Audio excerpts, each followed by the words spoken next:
So I wanted to try and do a vlog about finding Jess, and it's a very complicated 2 years for something that never really got started, and I don't know how to keep it brief. After a long time of finding no one, like not finding a girlfriend or anything like that, after Amy and after Kayla and Jessica Weinheimer, I was at uni, I think year 3 of uni, and I think that's about when, I'm not quite sure how I met her other than I was in the kind of YouTube bedroom vlogger sphere thing, which is now, as I look back, it's a horrific thing because of what it turned into. It was pretty innocent seeming at the time, but now it's turned into like far left, third wave feminism insanity. I detached from it when it became like that. But yeah, I was in year 3 of uni and I was making those sorts of vlog videos. I got introduced to making vlog videos because I was a filmmaker. I was a filmmaker at uni. I was a filmmaker before uni, like just making little student films and little projects and things, pushing my luck in trying to create something bigger, because I studied it as media in 6th form and I made a bunch of films with my friend Dave, and then I went to uni and that was a media degree, so we're making tons of films there. And so yeah, Ben Roberts, one of my uni colleagues, started doing a vlog which was just making a video of himself talk, and I thought, oh, okay, I don't know how this didn't occur to me before, that this would be a really fun idea for something to do. And so I made my first real vlog, I guess, and then after I did that, after kind of copying him, I looked around YouTube and saw like tons of other people were doing these vlogs, just tons of people were doing it, so I just started making more of them.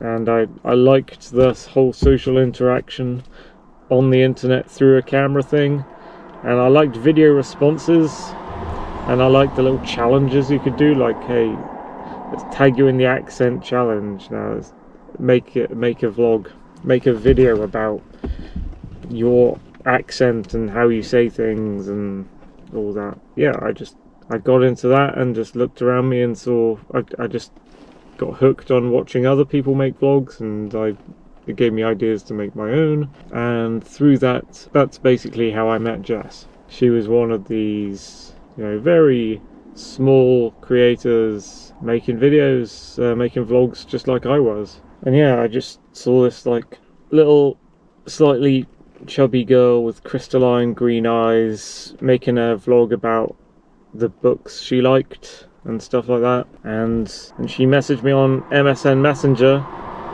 and at first I was like not responding to her enough, and she was like, no, okay, if you don't want to respond, it's like that scene in Heat, like, if you don't want to talk to me, that's okay, I'm sorry I bothered you.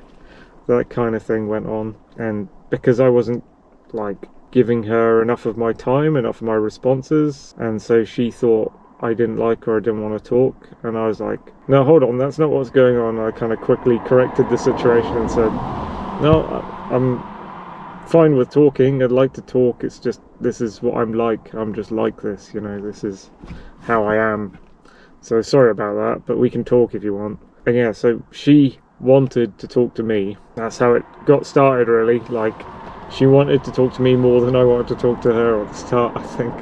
And yeah, she didn't make me aware for the longest of times that she had a boyfriend, and that's when it kind of became a weird love triangle thing, because all the time she spent with me was like very much a love kind of thing, so it was kind of like some sort of affair type thing, but sanctioned by her because she let it happen that way. Like, she wasn't upfront about having a boyfriend, and so I got really close to her, and then much later she said she had a boyfriend, and then it was like this confusing thing of like, well, she's leading me on, like she is having this little relationship with me while she's supposedly having this relationship with him as well, so she was seeing the both of us, I guess. And I didn't really learn that much about who her boyfriend was and what he did. And then through our mutual shared interests, I guess, things like books, things like films, I think she was doing some kind of media course as well, and things like vlogging and the kind of personalities involved in that bedroom vlogging sphere before it became the bedroom feminist vloggers stuff, back when I was attached to it. We got to know each other pretty deeply, even though it was just 2 years spent together.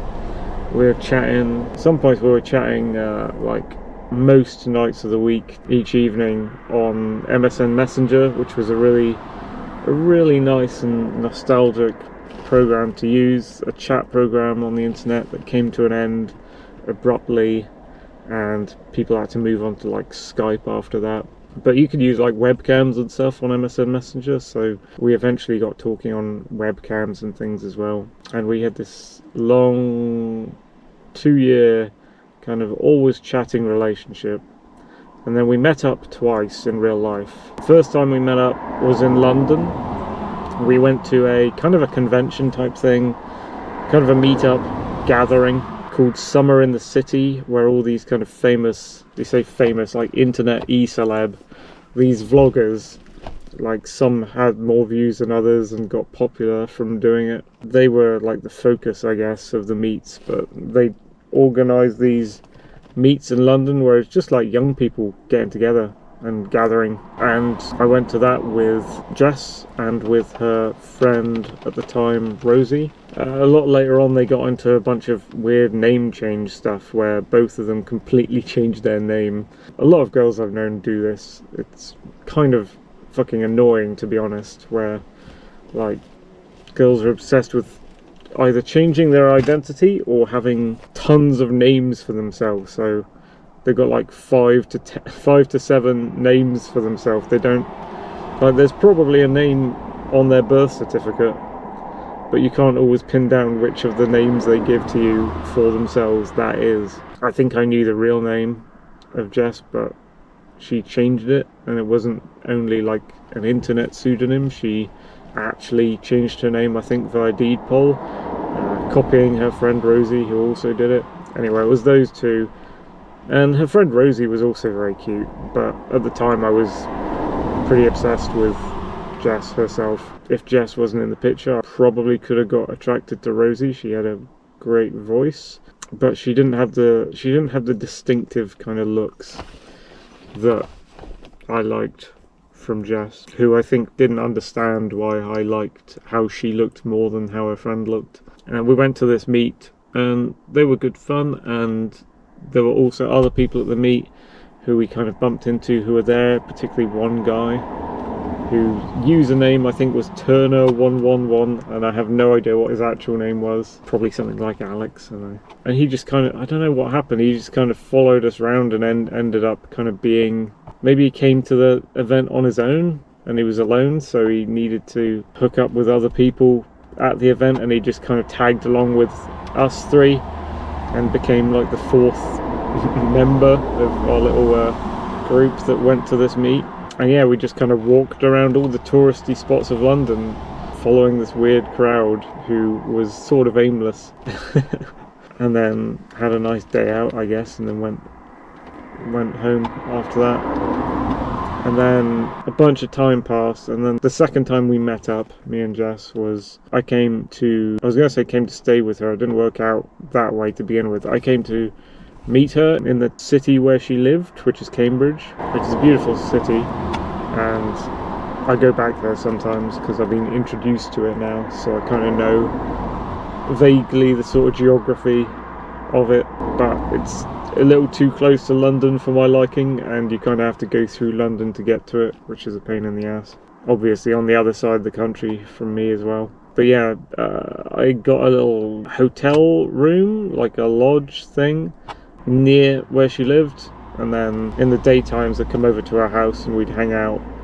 It was something like 4 days, and on the 4th day, it was maybe like 3 days I think, but on the 3rd day we went to the train station and my train had been cancelled, and I had to explain to this, like, I didn't plan this, but my train has been cancelled and I now don't have a place to stay. And like, Jess's mum was really nice and said, oh, it's alright, you can stay with us for one night.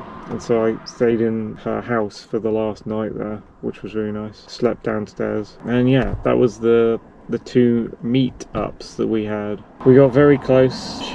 At one point she was saying I love you to me like practically every night when she signed off, and like when we met up there was physical affection there. It was mainly like kisses and cuddles and things like that, but you know, we bordered on going further than that, but we never actually went further than that. It was just on the edge of that, if you know what I mean. And lots of things happened in that space of time, and it's very hard to detail them all, and if I detailed them all then this would end up not being a video about my exes, which is what I'm going to do, I guess. So yeah, tons of things happened in that space of time, and eventually I think it was like April of 2010, some things got to her or bothered her. Maybe it was to do with it being like a love triangle with me and her boyfriend, and she was seeing both at the same time. But you know, it's like she left me, and when she left me, very soon after she left her boyfriend as well. So she left both of us basically at the same time. So it wasn't like a question of like she thought she was being unfaithful to him with me, so she was going to leave me and stay with him, because she left me and then she left him, so it was both of us. There's various reasons for that. A lot of the reasons for her breaking up with me, she, again, like with most girls who broke up with me, they kind of hide the real reason, and you have to work it out yourself, because they give you some kind of fob off excuse, which doesn't make any sense when they say it to you. Like, I'm breaking up to you because I like the colour green and you like the colour blue. It's like that's like an analogy or a metaphor for what it was. And so you have to find you have to dig through what was happening just before they broke up with you and try and pin down what the real reason was, because they won't tell you up front. It was no different with Jess. I would say one of the reasons would be we had a weird falling out over language usage, like the defining of words. I defined a word differently. Yeah, it was culture. I think I did a video about this. I defined the word culture differently from her, and she was annoyed by it for some reason, irrationally. Like, she let herself get annoyed by me using the word culture to mean individual culture when she wanted it to mean foreign cultures. And another thing was she had a friend called Tori, I think short for Victoria, who like slept in her bed one night when she had a sleepover, and she had like lesbian feelings towards her. And so at one point it wasn't just a love triangle, it was like I guess a love square, and it was like me in it, her supposedly real boyfriend that she didn't spend much time with in it, and then this Tory girl who was trying to get close to her, who slept in her bed and like I think touched her in the night or something, and then got told off for it. Something like that happened. It's like, and I was like, why would you let this girl get close to you, who you tell me that you're not close to compared to me and the other guy? Why would you let her get close to you and do this thing when you wouldn't let anyone else do that to you? And she was bisexual, I think. It's weird. She said she was bi for ages.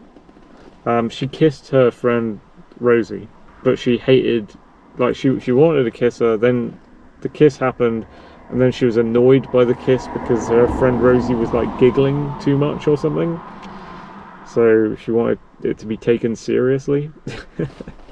So yeah, and then she confessed to me that she wanted to kiss her other friend, like another one that I haven't mentioned, like a nerdy blonde girl, when she was in a cinema. She confessed a bunch of other weird things, like when she was younger, she like supposedly abused some children.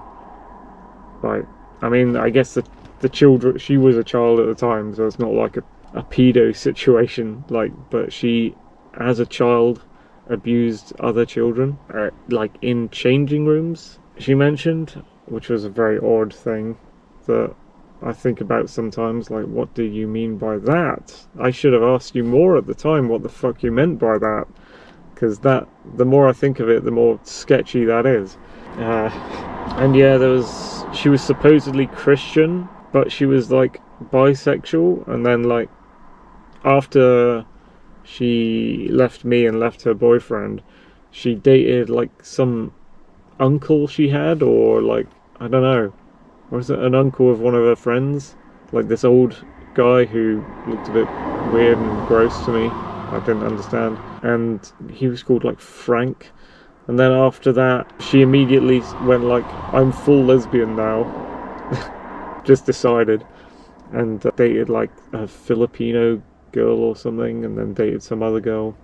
Don't really know what happened there. And yeah, it's weird that she I don't think she was a real Christian. I think she was supposedly raised Christian by her parents, or her mother maybe. And she went to church and stuff, but she was like a leftist, and she was like partially gay, and the church frowns upon that. So I don't know, maybe she's trying to reconcile, mix together the churchness, the Jesus stuff that she'd been taught, with like leftism and gay rights and stuff, and try and reconcile two things and mix them together that don't go together. Because she definitely wasn't any kind of conservative, and she definitely wasn't a real Christian from anything I'd heard of her. She wouldn't go around quoting Bible verses to me, or she wouldn't go talking about religion or like Jesus or anything for hardly any amount of time.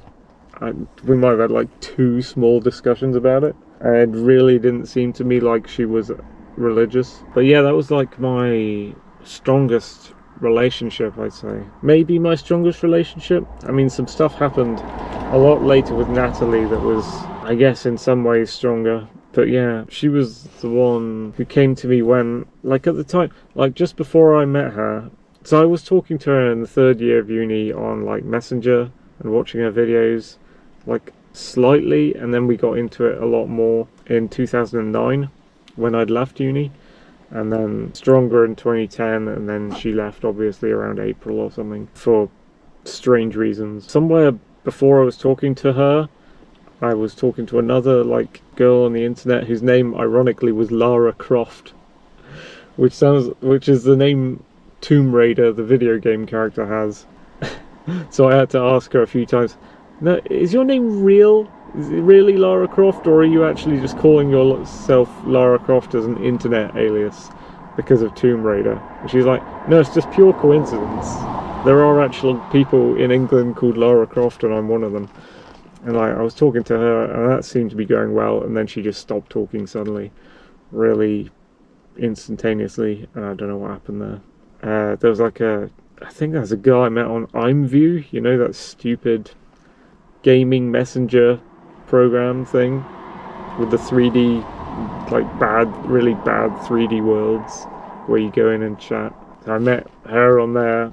I'd also met someone else called Dem from the Philippines on that IMView thing, but that was a little bit earlier. And she wanted my attention. This Dem girl from the Philippines, she wanted my attention all the while I was dating Jess, but she didn't really make it properly known to me until much later. And yeah, so after the Lara Croft girl, that's hilarious, stopped talking, I was like, I'm not going to meet another girl. How can I meet another girl? It's impossible. If someone comes along right now, it'll be like a miracle. Like the girl would be my savior, and she'd be like the last girl I try for, because already like I'd gone through my teenage years, and I'd not met enough people. I hadn't met a girlfriend in my teenage years. Nearest I got was like Amy Gregory, who I never met in person, who I knew during, I think it was like 6th form or something, on the internet. Never met in person. So when Jess came along, it's like, oh, this is what I've been calling my savior, who's going to come along and save me and be that final girl. So yeah, once that got going and I made it clear I did want to message her, I was like set on that being the relationship, you know, like the one kind of thing, like my last relationship. So I was trying to hold on to her. And I think one thing, like I always told her through the relationship, is like, I won't leave you if you don't leave me, sort of thing. So I said, like, I'm not gonna leave. I don't want to split up with you. And that was like our pact, kind of our love pact thing, and she kind of agreed to that, but then she obviously broke it.